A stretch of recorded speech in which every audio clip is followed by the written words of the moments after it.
So, just when he thought his problems were over, the bastards pulled him back in. So, one lovely, joyful Christmas, I was gifted a rifle. There was a time, this was maybe a few years ago, at least a few years ago, but there was a time where rifles chambered in .357 Magnum became popular, and I was gifted a Henry Golden Boy octagonal barrel .357 Magnum, and I fancied that I would semi-retire the 30-30, which I've been shooting irons, for the Golden Boy. Now, a couple of interesting events happened around the time that I get this Golden Boy. We were about ready to have a nationwide ammunition crisis. One, along with being gifted the rifle, I was given 2 boxes of Hornady .357 Magnum Lever Evolution bullets. For those of you not in the know, the Henry .357 that I'm talking about is a tube-fed rifle, meaning the bullets go in end to end.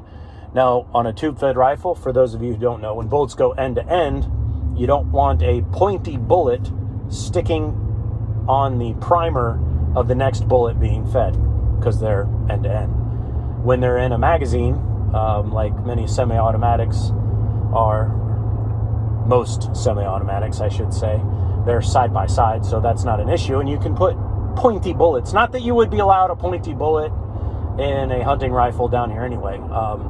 Florida law requires expanding ammunition for hunting.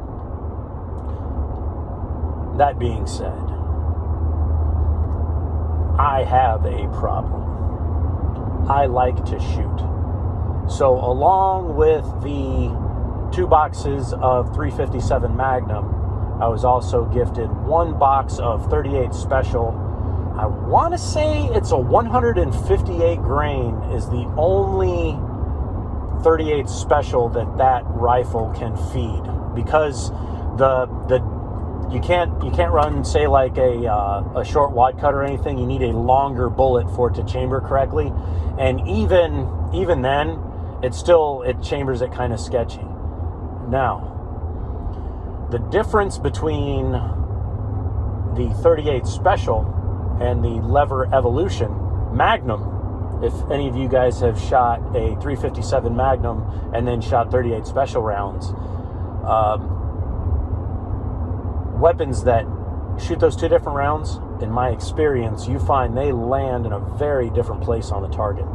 And such it is with the Lever Evolution. And I'm talking at 50 yards, it was like, no, shoot. Say the 38 Special was 0, dead center at 50 yards. That Lever Evolution was like 3 inches right and 4 inches down. So, had to sight in for the Lever Evolution. I love to shoot. I went through, and this Golden Boy is an absolute delight to shoot. I mean, so very, very accurate. Bull barrel .357 Magnum rifle. I mean, it's a joy. And when you're shooting 38 Special out of it, it has the recoil of a .22 caliber. So, I shoot up all my Lever Evolution ammo. Every last bullet. I shoot up all the 38 Special, and I'm zeroed for 38, or for the Lever Evolution. You know, I determine my problem. I figure out my dope for the 38 Special, and you know, I just do my part to shoot the rifling out of that sumbitch. So yeah, what is that? In today's dollars, about $100 worth of ammo. Anyway, did I mention it's a delight to shoot? I added a Picatinny rail to the top of it, Nikon Pro Staff scope. Put a little. I put a sleeve on the stock and elevate the cheek weld so that I have a nice, comfortable shooting position. No straps, and I didn't take it to a gunsmith. I drilled the frickin' Hole on the stock is off center. Looks like shit now. Hole in the foregrip ended up causing it to crack, so I actually need to get wood for the foregrip and the stock for this thing. Literally ruined a beautiful rifle. For those of you who have trouble doing your own gunsmithing. And I pride myself as a bit of a craftsman, but carpenter and gunsmith I am not. So, let's make a long story short. I take it hunting. And I'm in a good spot. Deer come close. It's doe season.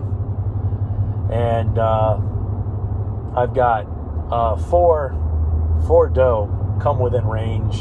And we're talking, I get the pick of the litter. I go ahead and take a shot at the largest one. She drops where she stands, kind of an over-the-shoulder shot around the tree stand at a place called Nosebleed. We call it Nosebleed because we put together 2 ladder stands, making an actually a 20-foot tall tree stand. And let me tell you, backwoods or anyone else listening, if you've ever run like a latch-on stand, when you've gone really, really tall and the deer are only used to looking up and seeing somebody at 10 or 15 feet up, when you're up 20, you might as well be invisible. It's a glorious, glorious thing. So I shot the one, dropped her on her feet. I could see the husk where she was. Spoiler alert on that one. It was actually a bad shot. I hit her high on the shoulder and severed her spine, and due to the shock of the ammo, which, by the way, not running lever evolution, couldn't find lever evolution, running soft nose American Eagle, good old-fashioned Pawpaw's 357 bullets. I'm zeroed in for that crap. It's the only 357 Magnum I could find at the time. So the shock destroys the first third of her back straps, but drops her where she stands. Beautiful yet terrible situation. So, and this is for those of you who think that a hunt can be ruined, or why if you don't know why you need to hunt like it's the last day, the deer come back.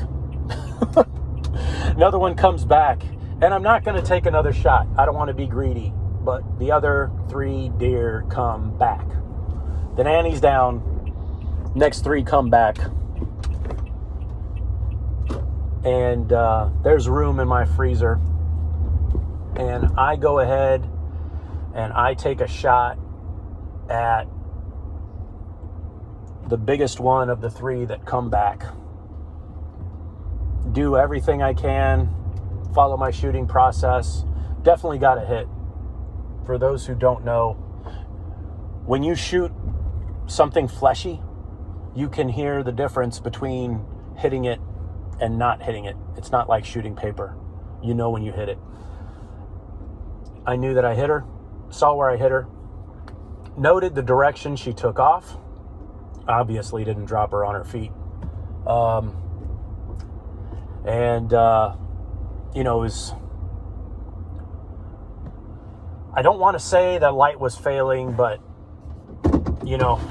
it was the last bit of daylight. So I purposefully went to try to make a shot that would, not necessarily put it in the power plant. Mistake on my part. Saw which direction she ran off. We go down there. We let it sit. I'm the only one shooting at this point. I'm getting phone messages. Is that you? God damn. Heard 2 shots. Figured it was a follow-up. Blah, blah, blah. All the guys, I'm hunting with 4 other guys at the time. They all come around to what I have going on. They didn't have much going on. I said, well, the first one's right over there. Won't be hard to find. I hit the other one over there. And we went down to the location where I shot. And it looked like an absolute crime scene. I've never seen, and all the deer that I've downed, not that it's been so many, but it's at least in the teens. I've never seen so much blood in one spot. There was so much blood in the one spot we were encouraged that we wouldn't have to go far.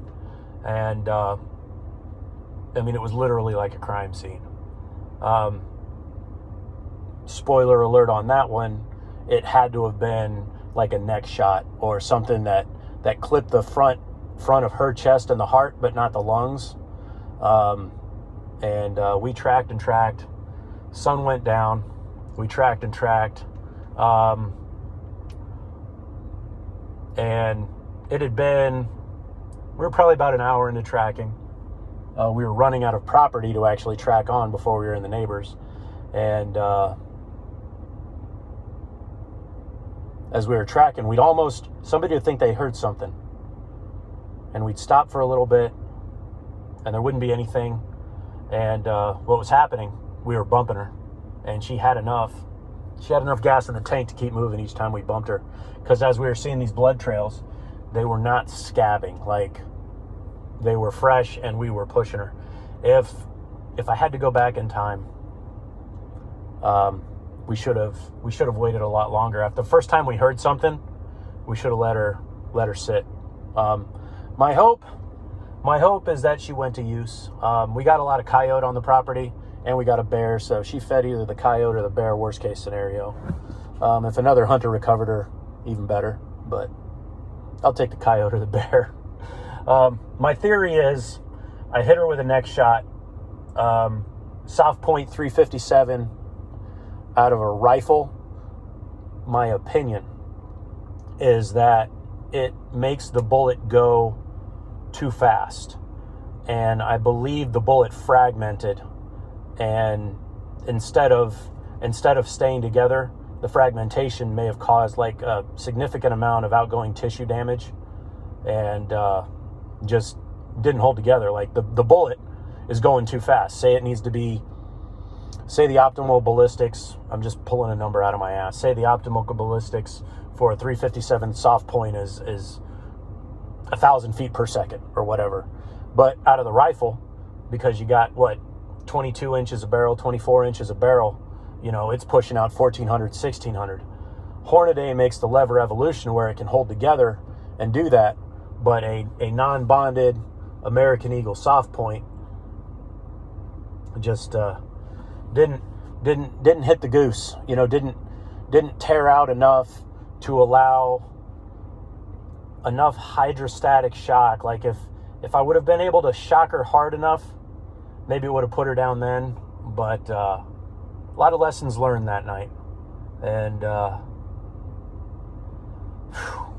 probably pissed off a couple of my hunting mates. My best friend was there with me, and if he wasn't my best friend, he would have been extra pissed. But yeah. So that's when I determined I needed to start hunting with a bigger bullet. Although it wasn't the gun's fault, purely mine. It's still shot placement. Even fragmenting. If I had successfully put that round in the power plant, 2 lungs and a heart,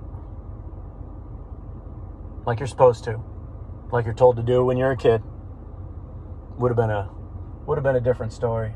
But man, it's a hell of a rifle, and it deserved better than me.